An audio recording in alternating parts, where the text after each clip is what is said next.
Hey, you're back with another Get Out of Debt Guy podcast. And this is Steve Rode, your former Get Out of Debt Guy.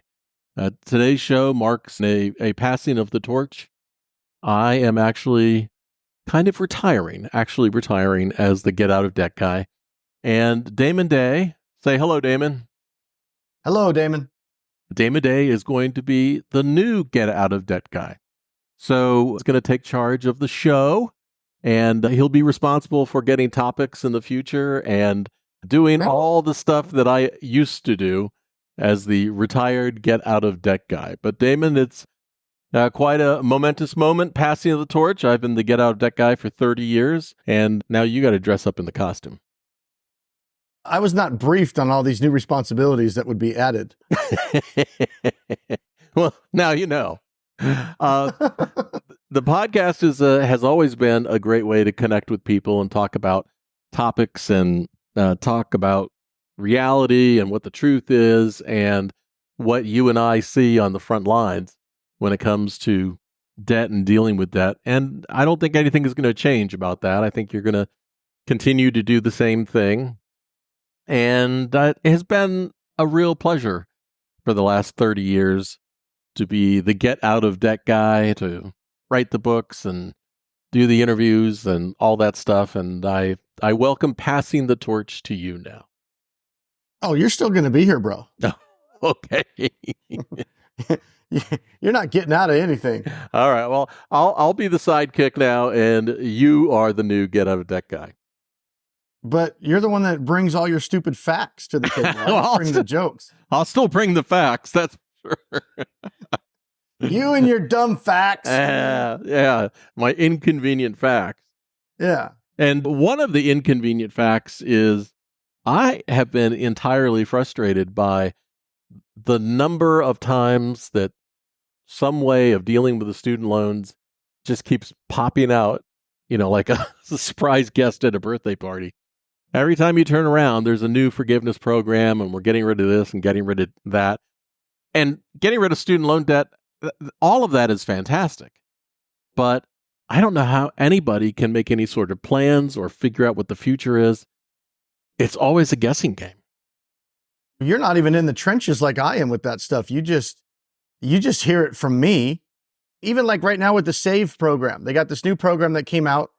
It's still being debated or in litigation or challenged right now. And we're, signing people up on it. It's actually a great program. It's like the new IBR, and it does a lot of great things for people that are dealing with federal student loans. It lowers the payments more than the IBR. And the biggest thing, in my opinion, that it does is it actually doesn't allow the interest to continue to accrue and get added on. It's huge. When you're on the SAVE program, the way IBR did, to where that could potentially be a big tax issue down the road. So at minimum, at least on the SAVE program versus the current IBR, your loans are not growing, even though you're only making a $0 a month payment or a $50 a month payment or some kind of subsidized payment. With IBR, the excess interest would always get tacked on to that loan, and that balance would grow. Whereas now with the SAVE program, it's not. But we don't even know for sure if it's going to stick. So all these people are getting signed up onto this program, and we could get notifications 6 months from now, like, never mind, just kidding. Yeah, doesn't exist. Yeah, I don't see that happening. Just the way government works, because now you're going to have all these people signed up, already on it, already making payments on it. I don't see it getting shot down, but it could. And things like that just add to the confusion. And then there's all kinds of stuff that's going on. Somebody will make an announcement. Oh, now we're going to do this, or now we have this lawsuit or this thing and that thing. Now imagine having a couple hundred clients that every time there's an announcement, they go, oh, and it's not the client's fault, right? This is just as confusing for them as well. Like, they need to know, does this new thing that was just said apply to me or not, or why not? And it gets a little overwhelming sometimes, I'll tell you. Well, it's like, people go, I want to be on that program. Well, I don't know if that program is going to be around. Now, here's the crazy thing. Universally, people that have too much student loan debt are looking for some sort of relief. So you've got people trying to pass relief, and then people trying to take the relief away. It's just, diametrically opposed forces where nobody is really thinking about the consumer. I mean, if somebody had a magic way of redoing the student loan program, I would say just wipe out all the past student loan debt and start it the right way. But now we're just playing ping pong with people's lives. Yeah, and it's major. I mean, we're talking about people that, have jobs, are making 20, 30, 40, $50,000 a year, but they have this $200,000+ debt over their head, and they don't know how it's going to get resolved. And it's like this month we're doing this strategy, next month we're doing this strategy. Up until COVID hit, the options are not great compared to some of the options available now, but at least they were consistent, right? At least you could say, all right, well, here's your situation. Here's the options that are available, A, B, and C. Which one makes the most sense for you? Pick one, you go do it. Now it's like, well, this month we have these options available. I don't know what we're going to have next month, but we'll have to make the decision that makes the most sense now, and then just be alert for the next politician that's going to propose something, and then find out if we're going to start doing it before it actually becomes part of the law. I don't understand how being against student loan forgiveness is a political good thing. I mean, it always blows my mind where people are against the national debt. Like, we have too much national debt. We've got to balance the budget. You know what? We don't have to. We just print more money. We're dependent on our currency, and like some other countries around the world that are dependent on their own currency. Steve, you can just print more money. What? Steve, you're not supposed to say the quiet part out loud. We don't just print money, bro. That's not how it works. Well, the masses need to believe what they need to believe, but there's no reason why we couldn't just wave a wand, print more money, or forgive all current student loan and start with a better program. But we can't do that. Well, the counter argument to that would be, yeah, we could print more money, but then eggs are $10. Well, printing more money doesn't increase inflation. We've been printing extra money for decades now, ever since we went off the gold standard. The money that you carry in your pocket is just a promissory note anyway. So I know, but we've also been having pretty good inflation since we went off the gold standard too. So it's part of it. It contributes. I would say go look at the inflation charts. They're not as bad as you think. Stupid facts. Steve, we deal in emotion over here. Well, absolutely. I think everybody deals in emotion. And I was thinking about this earlier, that when it comes to any amount of debt or feeling like you're in financial trouble, it is all based on emotion. And this is why I think that people are best served by contacting you, Damon Day, DAMONDAY.com, because you help them to understand what reality is rather than what fear and emotion is. Because all these things that we're talking about, these are all decisions that are based on the way we feel. Like, for example, perfect segue. Thank you, Damon. People who feel like this is the worst economic time and we can't survive, but yet at the very same time, there are people where this is the best economic time for them and they can't believe how good it is. And so our perception about what reality is isn't really universal reality. If you look at inflation right now, it has come down from 9% down to 3%. Now, we did have a spike there for a while. If you look at unemployment, I think we're down now 3.7%. We're at the stage of unemployment right now that 3% or so represents people that are just not employable. Well, yeah, but the inflation, it's down to 3%, but that's not negative. It's not recovering the 8, 9, 10% over the first few years that it was. So it's like those prices spiked way up. And now it's like, well, they're just not going up as fast now. Yeah, it still sucks. Yeah. Still sucks, bro. Still sucks. The increase in prices is really in market by market. Like, for example, gas right now near me is down below $3 a gallon. And and I got a pretty unique perspective on this now because maybe many of you on this channel don't know, but Steve and I do another channel called Penny Stupid on YouTube, and you go to pennystupid.com, check out the website.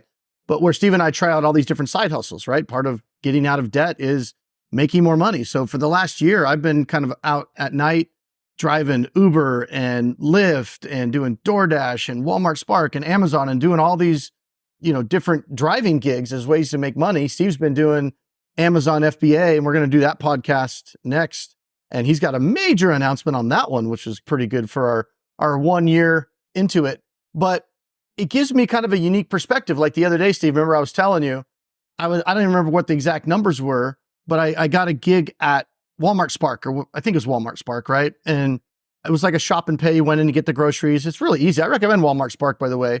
Obviously, it's different in all areas, but if you have any interest in making extra money, go over to our other channel at Penny Stupid. Just Google Penny Stupid, YouTube, you'll find us. And start watching some of those videos where we test out all these different side hustles. We can, help you out, answer questions, show you how to get signed up, give you tips, how to make extra money, whatever, because we try all of them as much as we can anyway. But I remember I did that delivery, made like $40, which is what we call a banger, right? It took me about an hour. Made $40. Usually they're not that good. Usually you're making more like 25 or 30.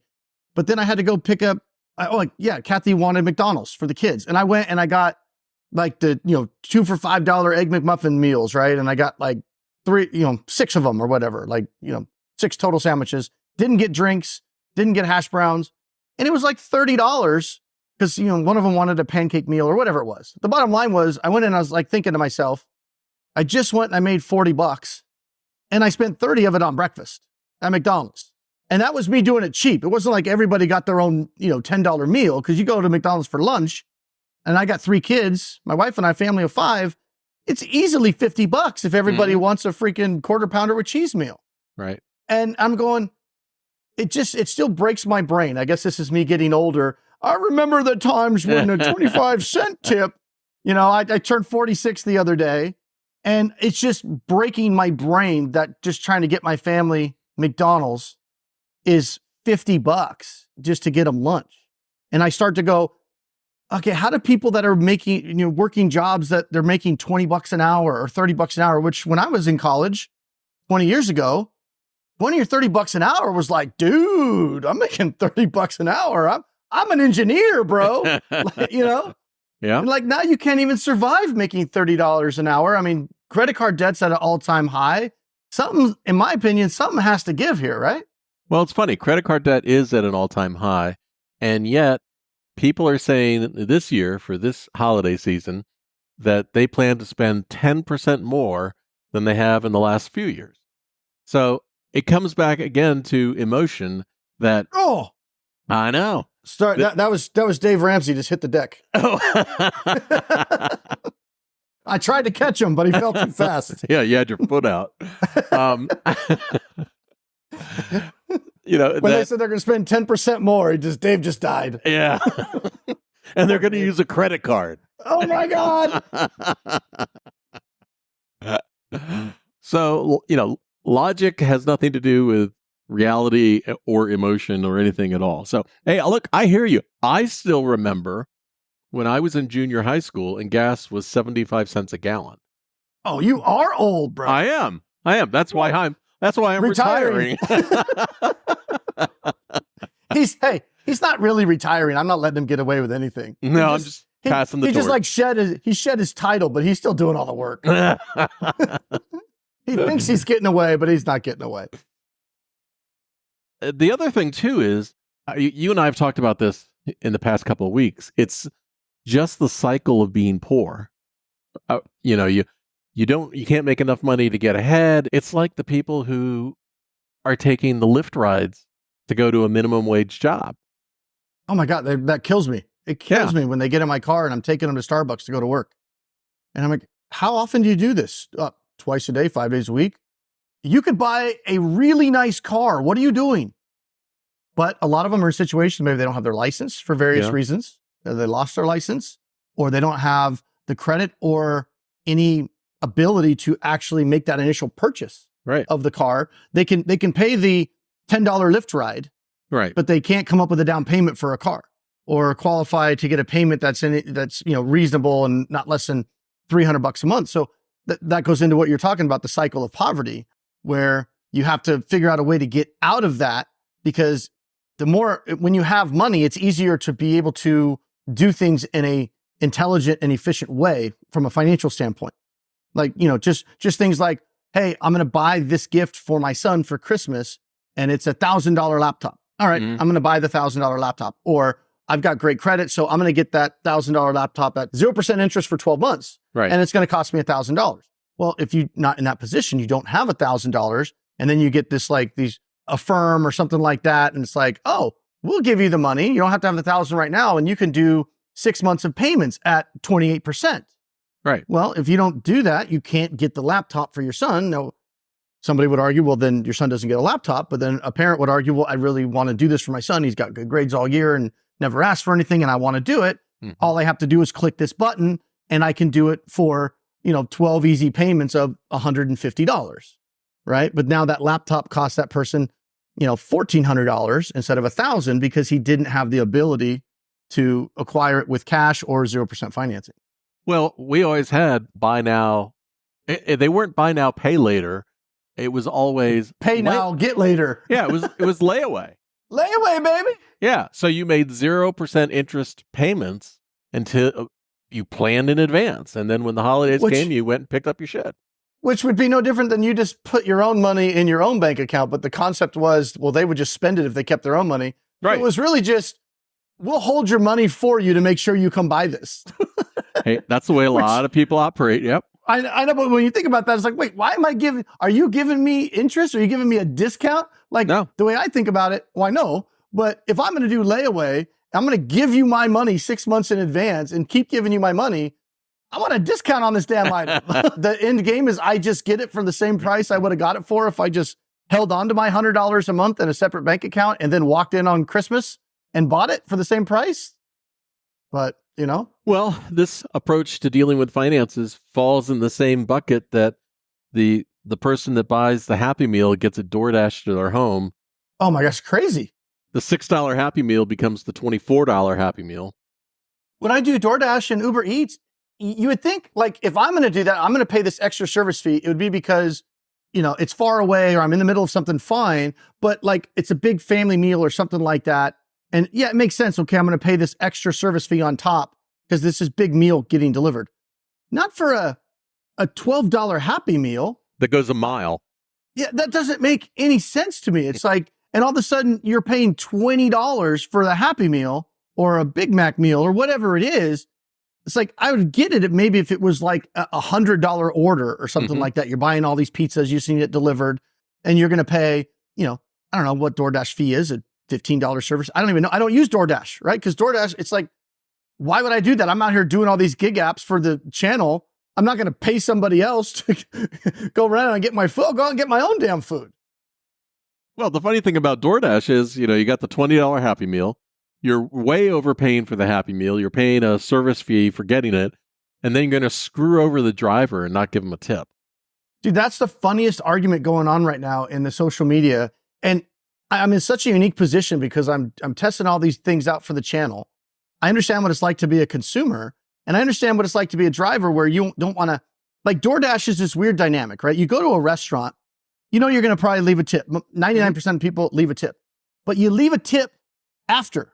That was good service. I'm going to give them 20%. Or, right. It was okay. I'm only going to give them 15. Back in the day, you used to be don't tip, bad service. But, right.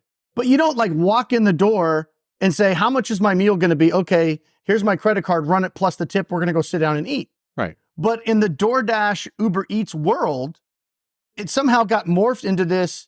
If you don't, you're allowed to put a tip on it at the end.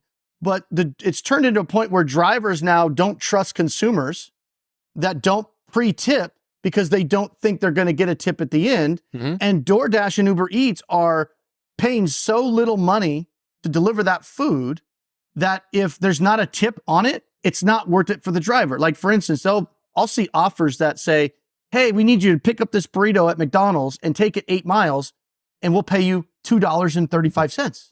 That's funny. And it's what are you smoking? You think I'm going to go get a burrito and drive it 8 miles and drop it off for $2? It's going to take 15 minutes minimum. Yeah, and then So I'm out drive here for- 8 miles back.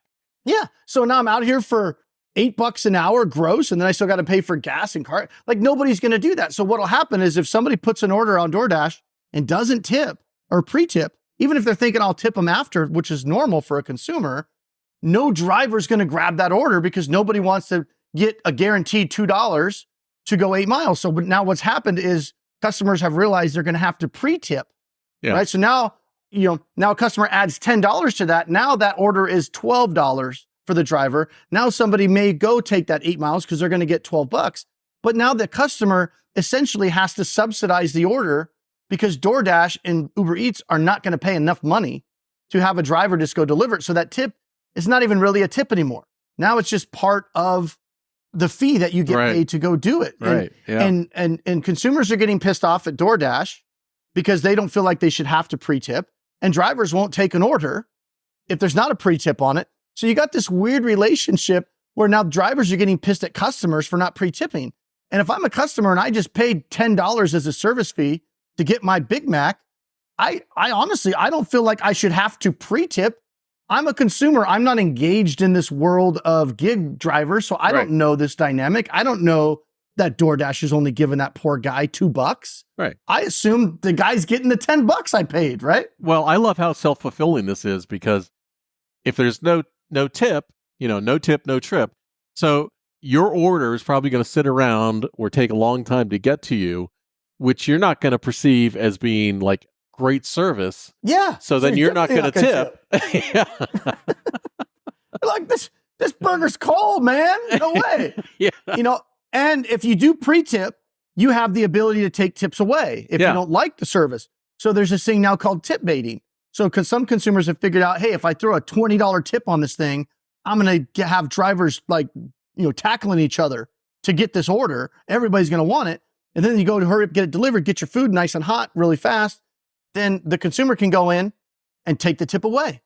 And so now it's like now scamming the driver. Now, if there's a legitimate reason, fine, but there's things where there's no reason and they just put that on there to dangle the carrot knowing they were going to yank it back. There's this whole dynamic here, but the bottom line is these gig companies don't pay the drivers enough money. It's gotten to the point where companies are expecting the consumers to subsidize the driver's wage with the tip. And I don't know where it's all going to go, but I think something's going to give eventually because, I'm not going to move my car unless I'm making at least $10. Right. And everybody's got different strategies and different things. But if I see an order come in for $5, I don't care if it's right down the street. I'm not going to bother with it. Right. It's $5. I don't care. Well, and to come back around again on this whole topic of student loan debt and the economy and everything else as we wind up this podcast. You're like a $5 DoorDash. So speaking of student loans. Well, no, the point is that you've got people out there that have the opportunity to make up some money each month to help ease the blow of the student loan payments starting or something else. It might be the gig economy or something, one of those jobs. But student loans were on pause for so long that whatever people had budgeted before for their student loan has been used up by something else in the meantime. Oh, absolutely. I mean, do you know anybody that said, hey, for 3 years, I put that money aside, so I'm ready to go? I'm sure there's a few of them out there. Yeah. But most people, no. No. So people are going to have to find a way to make ends meet, and as more payments start, obviously the solution to the $24 Happy Meal and things like that is don't do it. Yeah. But remember, I wasn't even talking about I'm talking about $50 at McDonald's was not a DoorDash order. It was, I got my ass up and got in my own car and drove down there and they're charging me $50. Oh, I know. It's funny when I look back now. I mean, I'm 64 years old. So I look back now when I was a kid, we never went to McDonald's when I was a kid because that was a special treat. Like we went a few times a year because my parents couldn't afford it. And different generation. This generation's like, oh yeah, we'll figure it out. Credit card. Yeah. And we have more expectations of getting food quicker and all that other stuff. You're right. It's a different generation. Well, you know the game that I play with my kids, right? When they get in the car, Dad, I'm hungry. Right? We do the DoorDash roulette. Like, oh, all right, you're hungry? Well, let's flip on. I like this game. It's really fun. Flip on DoorDash, right? Because, if you've never been to our Penny Stupid channel, you got to go over there. If you're looking for ways to make extra money, there's ways you can actually make this stuff fun. I actually like doing a lot of this stuff. But you can easily make a couple thousand. Well, depends on where you live. But if you live near a major city, yeah, you can easily make a couple $1,000s a month. And absolutely. I mean, if you need some extra money, there's ways to do it. We can show you how to do it. Just go over to pennystupid.com, check out our YouTube channel. But we do DoorDash roulette. So now my kids get in the car, pick them up from school. And it's like my son's high school is like 25 minutes away. I'm like, oh, you're hungry? All right, let's flip on DoorDash. We'll see what order comes in. We'll see if we want to accept it. And wherever that order takes us, that's what you're going to get to eat. So it might go to, say it's McDonald's or whatever. Now we don't have to accept that order, but we accept it. We go. I order them food. We get the DoorDash, and then we go and deliver it. Yeah. But at least, at minimum, it's number one, it's kind of fun. And number two, most of the time, I'm at least able to make almost what his meal cost or her meal cost, depending on who's in the car. And then at least it kind of cancels it out. I didn't just spend $10. Right. I was going to be driving to a place to pick up food anyway. I love it. So now all I really had to do was just add, well, then I got to go drop it off. And if I'm going to select an order, I'm going to try to select one that's getting delivered on the way to my house. Absolutely. So it's not taking that much time out of my day. And now my kid's getting a free meal. That's smart. That is really, really smart. I wish more people would do it. I get paid the big bucks. Yeah. And there's no downside to being a delivery driver, a DoorDash driver, or anything else. You know what? Nobody cares. Your neighbors aren't going to care if you deliver in your neighborhood. They're just going to be appreciative that their food got there hot and fast. So if you want to offset the cost of going out, having a good time, going to a fast food place, I love Damon's idea. You should do it. I did a delivery the other day. Remember, Steve? Took me less than an hour. I delivered a Christmas tree stat from Lowe's and a couple of bottles of alcohol. I made $150. All right. Well, on that note, we haven't done that video yet, so now we got to hurry up and do that. Okay. Well, on that note, let's say goodbye, and we'll go do our Penny Stupid podcast and let people watch over there. So for now, this is the old Get Out of Debt guy saying goodbye to the new Get Out of Debt guy and welcoming him with the passing of the torch. So thank you, Damon. You are most welcome. Bye. Peace.